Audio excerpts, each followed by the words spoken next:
Magandang hapon, ngayong araw ng Lunes, September 4, 2023, update po muli sa lagay ng panahon. Nakalabas na po ng ating Philippine Area of Responsibility ang bagyong Hana ayon sa Pag-asa.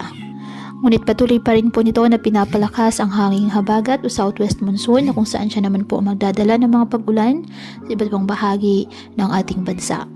Samantala, may gale warning pa rin na nakataas ngayon dyan sa may seaboards of extreme northern Luzon, the northern, western, and southern seaboards ng Luzon, and western seaboards of Visayas.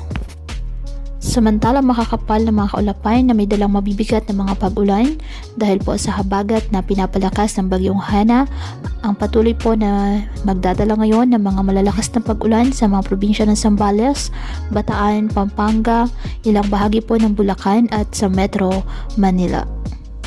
Kaya pinapayuhan ng ating mga kababayan na maging maingat at maging alerto po sa mga posibleng pagbaha at pagguho ng lupa at ugaliin na magdala palagi ng payong o kahit anumang panangga sa ulan sa tuwing lalabas ng ating mga tahanan. At yan po muna ang update sa lagay ng panahon ngayong araw. Muli patuloy po tayo na mag-ingat at palaging tandaan, God loves you. Stay safe and God bless.